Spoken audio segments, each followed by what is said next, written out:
రామా మృక్కులు నీదు నామమునకున్ రమ్యాంఘ్రి పద్మాలకున్ శ్రీమన్మంజులమైన మేనికి ధనుర్లీలా కళాకేళికిన్ నీ మర్యాదకు ధర్మనిష్టకు రసోద్వేలమ్ము నీ గాధకున్ ప్రేమన్ నీ పరివారమంతటికి శౌరీ రామచంద్ర ప్రభు శౌరీ రామచంద్ర ప్రభు వామే భూమిసుతా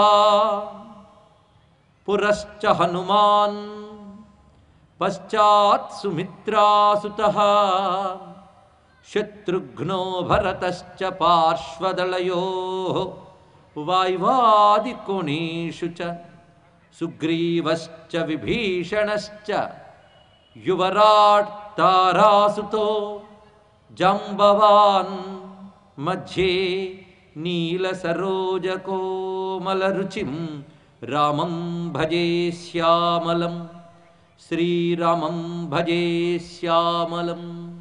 శ్రీరామ జయ జయ రామ శ్రీ హనుమాన్ జయ జయ హనుమాన్.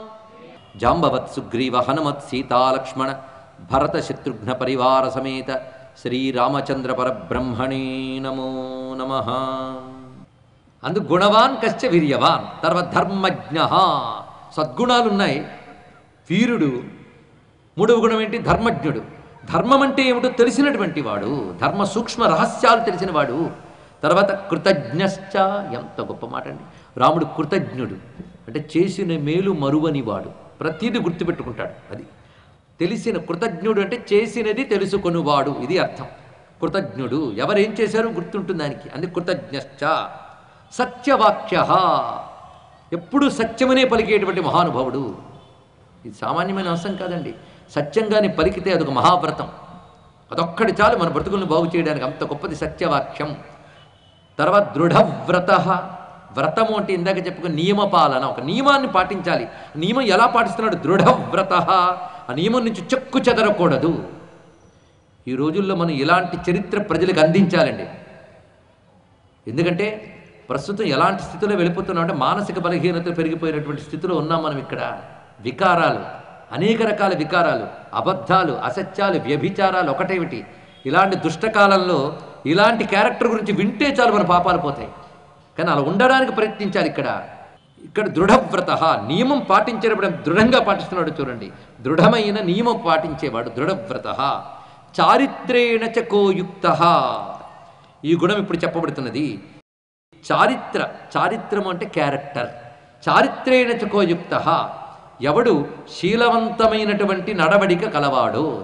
చరిత అంటే నడవడిక క్యారెక్టర్, శీలముతో కూడినటువంటి నడవడిక కలిగినటువంటి వాడు. సర్వభూతేషు కోహిత, 8వ గుణాన్ని చెప్తున్నారు. సర్వ ప్రాణికోట్ల పట్ల హితాన్ని కోరేవాడు. ఎంత గొప్ప గుణం చూడండి. ఇక్కడ ఏదో తన వారి కోసమో తన వర్గం వారి కోసమో కాకుండా సర్వభూతేషు, సర్వ ప్రాణికోట్ల హితం కోరేవాడు. ఎంత గొప్ప లక్షణం ఇది. విద్వాన్, వీటన్నిటితో పాటు మహా తెలివైనవాడు, సర్వశాస్త్రవేత్త. విద్వాంసుడు అంటే సర్వశాస్త్రములు తెలిసినటువంటి వాడు విద్వాంసుడు. అంతేకాదు సమర్థశ్చ, సమర్థుడు అంటే కేపబుల్, ఏదైనా చెయ్యగలిగినటువంటి శక్తి ఉన్నటువంటి వాడు సమర్థుడు. ఇక తర్వాత కశ్చైక ప్రియదర్శన, రమ్యమైన మాట. ఈ 11వ గుణం ఇప్పుడు చెప్పుకుంటున్నాం. కశ్చైక ప్రియదర్శన, ఎవరిని చూస్తూ ఉంటే మనస్సుకు హాయి అనిపిస్తుందో వాడిని ప్రియదర్శనుడు అని అంటారు. ఇక్కడ ఎవరికి చూసినా వాళ్ళకి ప్రీతి కలుగుతుంది. రాముడి దగ్గర లక్షణం ఉందండి. చిట్ట చివరికి శత్రువైన రావణుడు చూసినా అబ్బా ఎంత బాగున్నాడో అనుకుంటాట. అది రాముడు అంటే. ఎవరు రాముడిని చూసినా అలా ఆనందించవలసిందే. చూసిన ప్రతి వారికి ఒక ప్రీతి భావాన్ని, ఒక ఆనంద భావాన్ని కలిగిస్తాడు. అలా కలిగించే గుణం ఎవరి దగ్గర ఉంది? రామచంద్రమూర్తి దగ్గర ఉంది. అందుకే ప్రియదర్శన, కశ్చైక ప్రియదర్శన. ఆత్మవాన్, తర్వాత మాట ఆత్మవంతుడు. ఆత్మవాన్ అనే మాటకి 2 అర్థాలు. ఒకరి సహాయం అక్కర్లేకుండానే ఏదైనా సాధించగలిగేవాడిని ఆత్మవంతుడు అంటారు. దీన్ని మన అసహాయ సూర్యుడు అంటుంటాం. ఇంకోరు అవసరం లేకుండా తానే చేయగలడు ఆత్మవంతుడు. అలాగే ఆత్మవాని శబ్దానికి ఒకటి సహాయం లేకుండా దేన్నైనా సాధించగలిగేవాడు ఒక అర్థము. రెండవ అర్థం ధైర్యవంతుడు. మూడవ అర్థం తర్వాత చూద్దాం. ఇప్పుడన్నా భౌతిక అర్థాలు మనం చెప్పుకుంటున్నాం కనుక ధైర్యము కలవాడు, ఒకరి సహాయం అక్కర్లేకుండానే ఏదైనా సాధించగలిగేవాడు. జితక్రోధ, చాలా గొప్ప మాట చెప్తున్నాడు, క్రోధాన్ని జయించడం. ఎందుకంటే అసహనము, ఆగ్రహము దుర్లక్షణాలు, వీటి వల్ల తరించలేము. క్రోధాన్ని జయించినటువంటి మహానుభావుడు. ఇప్పుడు ఇలాంటి క్యారెక్టర్ని కానీ సమాజంలో చెప్పగలిగితే ఈ వైషమ్యాలు, తీవ్రవాదాలు, ఉగ్రవాదాలు సమసిపోతాయా లేదా చెప్పండి ఇక్కడ. కనుక సృష్టిలో ఏ మతం వాడైనా, ఏ కులం వాడైనా, మానవుడైన వాడు గ్రహించగలిగిన సుగుణాలన్నీ పోతే వాడు మా రాముడు, తెలుసుకోండి. అందుకే ఇప్పుడు చెప్తున్నటువంటి 13వ గుణము జితక్రోధ, క్రోధాన్ని జయించిన వాడు. ద్యుతిమాన్, ద్యుతి అంటే కాంతి, బ్రైట్నెస్. ద్యుతిమాన్ అంటే కాంతి కలవాడు అని అర్థం ఇక్కడ. అంటే రామచంద్రమూర్తి నుంచి ఒక అద్భుతమైన వర్చస్సు ఉన్నది అని చెప్పడం. అంతేకాదు, కాంతి అంటే అర్థం దీపం అక్కడ ఉంటుంది, కాంతి ఎక్కడికో వెళ్తుంది. అలాగే వ్యక్తి ఇక్కడ ఉంటాడు, ఆయన గురించి ప్రపంచమంతా అనుకుంటూ ఉంటుంది. అంటే కీర్తి అని అర్థం ఇక్కడ. ద్యుతిమాన్ అంటే సత్కీర్తి కలవాడు, ప్రపంచంలో సత్కీర్తి కలవాడు అయిన ద్యుతిమాన్. కహ అనసూయక, అసూయ లేనివాడు. ఎంత గొప్ప గుణం అండి ఇది. జయించిన పండితులకు కూడా కష్టం. ఒక వేదాంత వాక్యాలు చెప్తూ ఉంటాడు, మరొక వేదాంత పండితుడు కనిపిస్తే అసూయ. ఎప్పటికి జయిస్తారండి ఇక్కడ? అసూయ లేకపోవడమే అనసూయ. అసూయ ఎంత దుర్గుణం అంటే, అసూయ అంటే ఏంటో చూడండి. అవతలి వారిలో చెడుని వెతకడం అసూయ, సుగుణాన్ని కూడా దుర్గుణంగా చెప్పడం అసూయ. అసలు ఏ ఒక్కరిలో చెడుని చూడనివాడు, మంచిని మంచిగానే దర్శించేవాడు అనసూయ కలవాడు. రామచంద్రమూర్తి అనసూయ కలవాడు అంటే అసూయ లేనివాడు. కోనసూయక, అసూయ లేనివాడు రామచంద్రమూర్తి. ఇప్పటివరకు ఎన్ని గుణాలు అయ్యే శ్రద్ధగా వింటే? 15 గుణాలు. ఇప్పుడు 16వ గుణం చెప్తున్నారు. కశ్చ బిభ్యత్ దేవాశ్చ జాత రోషస్వ సంయుగే. ఎవడికి కోపం వస్తే దేవతలు కూడా గడగడలాడతారో వాడు రాముడు, తెలుసుకోండి ఇక్కడ. ఇదొక్కడు అర్థం చేసుకోండి. క్యారెక్టర్ అంటే ఏంటో తెలుస్తుంది. కోపాన్ని జయించాడని ఇందాకే చెప్పారు కదండి. ఆయన కోపం వస్తే దేవతలు కూడా గడగడలాడతారంటే ఇది అర్థం చేసుకోవాలి. వీరత్వం అంటే ఇదండి. అంతేగాని నాకు అసలు కోపం లేదండి అని మఠం వేసి కూర్చుంటే మన ధర్మాన్ని, మన దేశాన్ని హింస చేయడానికి ఒక పాపాత్ముడు వస్తాడు. నేను కోపాన్ని జయించాను కనుక నువ్వు చక్కగా వచ్చి మరింత హింసించుము అంటే ఇప్పుడు మొత్తం నాశనం చేసిపోతాడు. అవునా లేదా?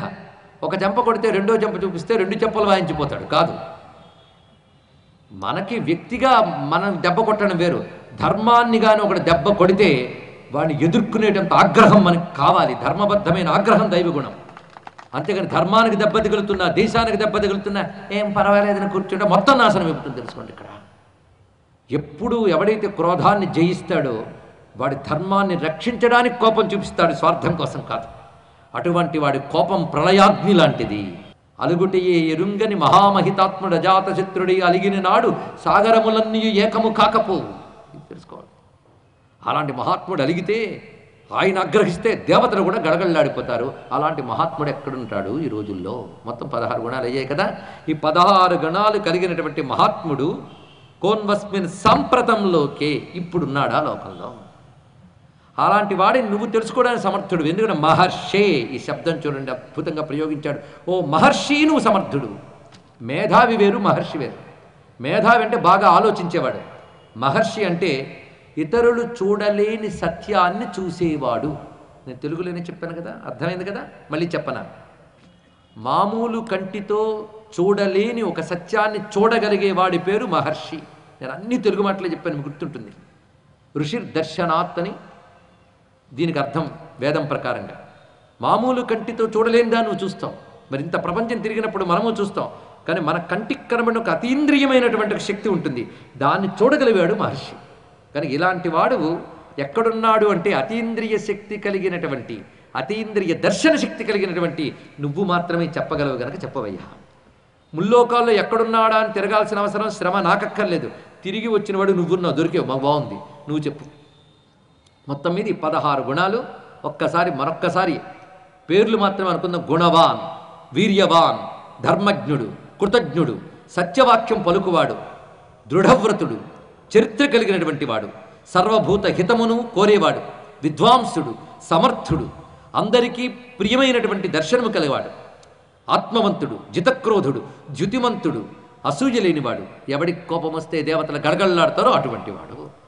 ఈ 16 గుణాలున్నవాడు ఉన్నాడా? ఈ ప్రశ్న వెయ్యగానే ఆనందపరవశుడై చెప్తున్నాడు ఇక్కడ. నారదుడు. ఎందుకంటే అడిగేవాడికే ఆనందం కాదు, చెప్పేవాడు ఆనందంగా చెప్తున్నాడు. ఎందుకంటే ఇతడు భక్తుడు గనక. భగవంతుడి గురించి చెప్పు అనగానే భక్తుడు మురిసిపోయి చెప్తాడండి, ఉత్సాహంగా చెప్తాడు. అయితే అంత ఉత్సాహంగా వినేవాడు దొరకాలి. అదృష్టవశాత్తు వాల్మీకి అటువంటి వాడు గనక నారదుడు కొన్ని ఉత్సాహం పెరిగిపోయింది. ఎలా చెప్తున్నాడు? ప్రతి మాట చెక్కుతాడు వాల్మీకి. ప్రహృష్టో వాక్యమబ్రవీత్. నారదుడు ఒళ్ళు పులకించిపోయి చెప్తున్నట్టు ఆనందంగా. నువ్వు చెప్పిన గుణములు బహవో దుర్లభాశ్చైవ యత్వయా కీర్తితా గుణాః. నువ్వు చెప్పిన గుణములు దుర్లభము, అంటే అన్నీ కలిసి ఒకళ్ళలో దొరకడం అనేది మహా కష్టము. అయినా అదృష్టవశాత్తు ఇన్ని గుణాలు ఒక దగ్గర ఉండడం కష్టమైనా, అలాంటి మనిషిని వెతకడం కష్టం, చూడడం కష్టం అయినా మన అదృష్టవశాత్తు అన్ని గుణాలు కలిసిన వాడు ఇప్పుడున్నాడయ్యా. అతడెవరు? మునే వక్ష్యామ్యహం బుద్ధ్యా తైర్యుక్త శ్రూయతాం నరః. నువ్వు చెప్పిన అన్ని గుణములు కలవాడొకడున్నాడు. వాడెవరయ్య అంటే ఇక్ష్వాక వంశ ప్రభవో రామో నామ జనేశ్రుతః. ఇక్ష్వాక వంశంలో పుట్టి రాముడని కీర్తి పొందిన మహాత్ముడున్నాడు అంటూ ఆయన చెప్పిన గుణాలు కాకుండా ఈయన మరుగును కలిపాడండి ఇక్కడ ఆ 16కి.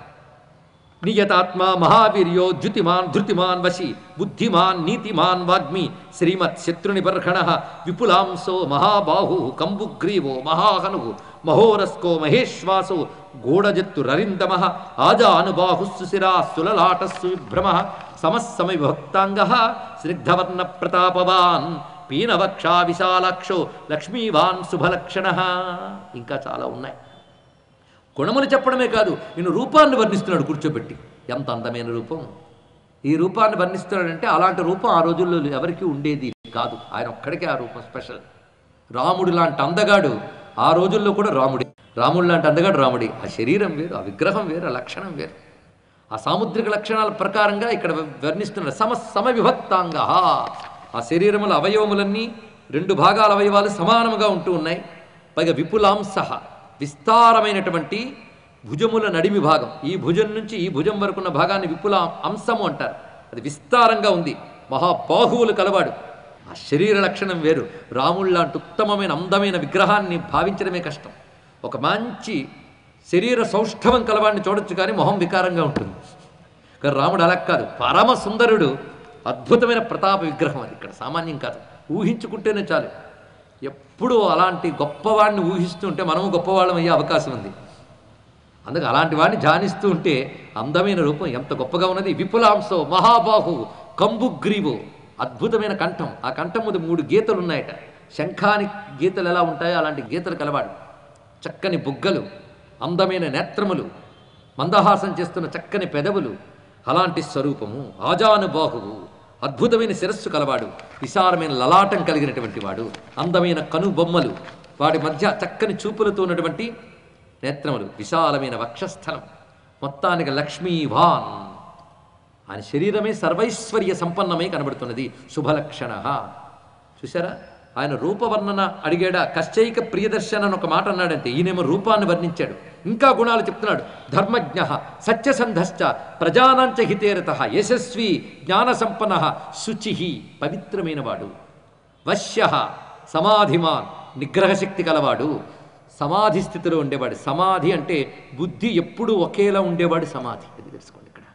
అంతేగాని ఒక చిన్న దుఃఖం కలిగితే కుంగిపోవడం, సుఖం కలిగితే పొంగిపోవడం, కాస్త ప్రతికూలత కలిగితే ఆగ్రహించడం. అయ్యా ఇదా బతుకంటే సమాధిమాన్, నిశ్చలమైన స్థితిలో ఉండగలగడం. అది రామచంద్రమూర్తికి సాధ్యమైంది. అందుకే సమాధిమాన్, ప్రజాపతి సమశ్రీమాన్, ధాతారి పురుషోదన, రక్షిత జీవలోకస్య ధర్మస్య పరిరక్షిత, రక్షిత స్వస్య ధర్మస్య చాతుర్వర్ణ్యస్య రక్షిత. చూడండి, ఆయన సమస్త జీవుల్ని కాపాడేవాడు. ఈ మాట తెలుసుకోవాలి. ఒక మనిషి అయితే మనిషినే కాపాడగలడు, అందరినీ కాపాడగలడండి. ఇక్కడే తెలిసిపోతుంది రాముడు ఎవడో. రక్షిత జీవలోకస్య, సర్వజీవుల్ని కాపాడగలిగిన వాడు.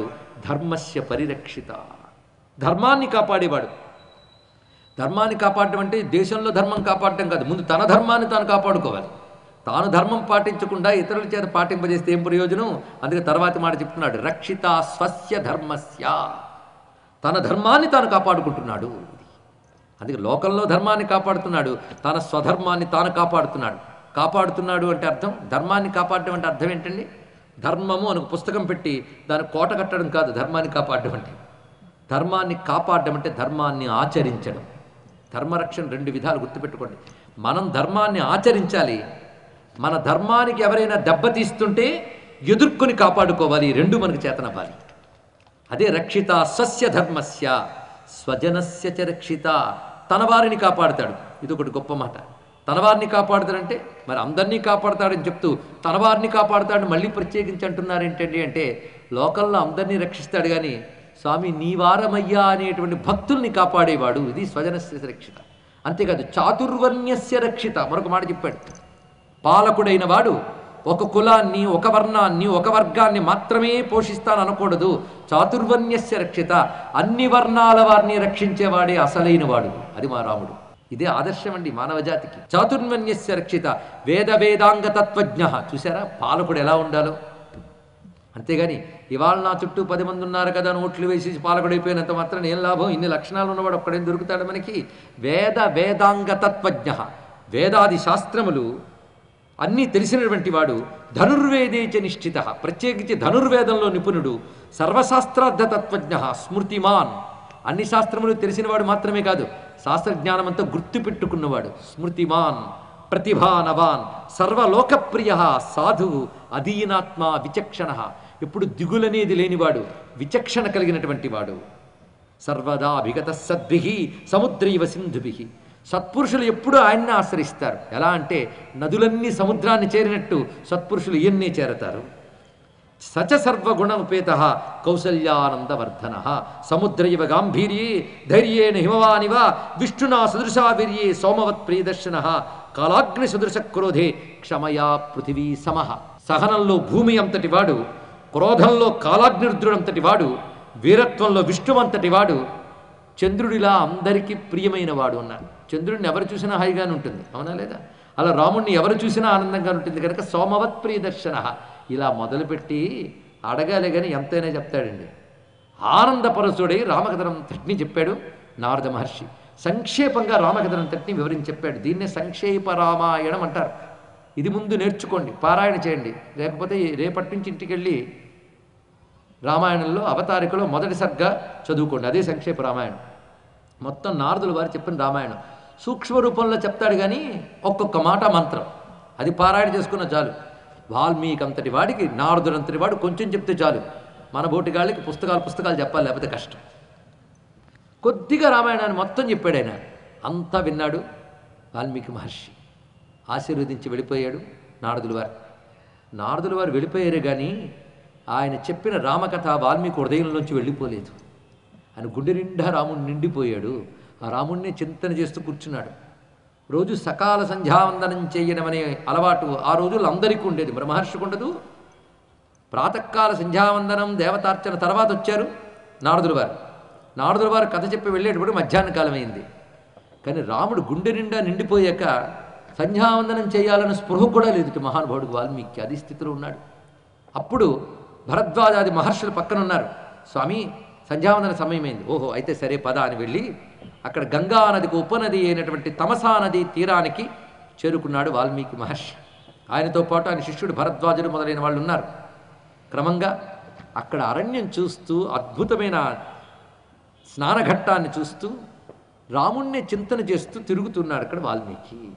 ఆ తిరుగుతున్న వాల్మీకి మనస్సు ఎలా ఉన్నది, ఆ తర్వాత వాల్మీకి తారసపడ్డ ఘట్టం ఏమిటి, అది రామకథకి ఎలా శ్రీకారం చుట్టిందో మనం తెలుసుకుందాం. బాహ్యార్థములని తెలుసుకున్నాం. వాల్మీకి వేసిన ప్రశ్న ఆయన అడుగుతున్నది ఒక మానవుడు గొప్పవాడు గురించి మాత్రమే అడగలేదు. సరిగ్గా అర్థం చేసుకుంటే ఇందులో చెప్పిన రహస్యములన్నీ కూడా వేదాంతమునందు చెప్పబడ్డ పరబ్రహ్మ. 16 సద్గుణాలు కలవాడు ఉన్నారా అంటే మరో 16 కలిపాడు. మొత్తం 32 గుణాలు ఉన్నాయండి ఇక్కడ. 32 గుణాలు. అటు ఆయన చెప్పినవి ఈయన చెప్పిన కలిపి రిపిటేషన్స్ తీసివేస్తే మొత్తం వచ్చి 32 గుణాలు. ఈ 32 గుణాలు ఉన్నవాడు ఎవరు? రాముడు. ఈ 32 గుణాలని మనం జాగ్రత్తగా పరిశీలించి నారదుడు చెప్పిన మాటను కూడా గట్టిగా పట్టుకుంటే ఇప్పుడు చెప్పింది రామ కథ కాదు, రామ మంత్రమని, ఈ చెప్పబడ్డవాడు సాక్షాత్ పరమాత్మ అని తెలుస్తుంది ఇక్కడ. కనుకనే పరమాత్మ ఇప్పుడు ఉన్నాడా అవతరించి? ఇది వాల్మీకి అసలు ప్రశ్న. అర్థం ఏంటంటే పరబ్రహ్మ ఇప్పుడు అవతరించి ఉన్నాడా నాకు చెప్పు, ఇది అడుగుతున్నాడండి. ఏమిటి సారాంశం? ఉత్తమ గుణములు కలిగిన మానవుడు ఇప్పుడున్నాడా అని కాదు, పరబ్రహ్మ ఎప్పటికప్పుడు అవతరిస్తారని శాస్త్రం చెప్తోంది కదా, ఆ పరబ్రహ్మ ఇప్పుడు అవతరించి ఉన్నాడా నాకు చెప్పు. ఇదండి అసలు ప్రశ్న, వాల్మీకి ప్రశ్న. ఎందుకంటే ఋషిని అడిగేది బ్రహ్మము గురించి అడుగుతాడు కానీ మనలాంటి మామూలు మానవుల గురించి అడగడు. అథాతో బ్రహ్మ జిజ్ఞాస అంటుంది బ్రహ్మసూత్రములు. బ్రహ్మసూత్రాలు వేదాంతంలో మొట్టమొదటి అథాతో బ్రహ్మ జిజ్ఞాస రామాయణంలో మొదటి సర్గలో ఉంది. తెలుసుకోండి, ఇక్కడ రామాయణంలో మొదటి సర్గ అంతా కూడా వేదాంతం ఎలా ప్రారంభమో అలా ప్రారంభమవుతోంది. బ్రహ్మనిష్ఠుడైన బ్రహ్మర్షిని మహర్షి అయిన వాల్మీకి ప్రశ్నిస్తూ, ఇన్ని సద్గుణములతో అవతరించిన పరబ్రహ్మ ఇప్పుడున్నాడా అంటే పరబ్రహ్మ ఇప్పుడు అవతరించి ఉన్నాడా? పరబ్రహ్మ అవతరిస్తే ఎవరు పోల్చుకోగలరు? మామూలు వాళ్ళు పోల్చుకోలేరు, మహర్షి మాత్రమే పోల్చుకోగలడు. కనుక మహర్షి పరబ్రహ్మ అవతరిస్తే పోల్చుకోగలిగినటువంటి దృష్టి కలిగిన నువ్వు నాకు చెప్పు, ఆ మహర్షి చెప్పవయ్యా అని అడిగాడు. అప్పుడు నారదుల వారు చెప్తున్నారు, ఇప్పుడు ఈ 16 గుణాలకి మానవ పరంగా చెప్పుకున్నాం, ఈ 16 గుణాలు భగవంతుని పరంగా ఎలా అన్వయింపబడతాయో తెలుసుకోగలగాలి. అందుకే రామాయణంలో ఒకవైపు ఉత్తమ మానవుడు, రెండో వైపు నారాయణుడు, రెండు కలిసి విష్ణువు మనకు కనబడుతూ ఉంటాడు కనుక ఉత్తమ పురుషుడు, పురుషోత్తముడు. ఈ సూత్రం అలాగే గుర్తుపెట్టుకోండి. ఇక్కడ అలాంటి వాల్మీకి ప్రశ్నలో ఉన్న గొప్పతనంలో రెండవ అర్థాన్ని, పరబ్రహ్మపరమైన అర్థాన్ని తెలుసుకుని రామాయణ కావ్య అవతారికను గ్రహిద్దాం.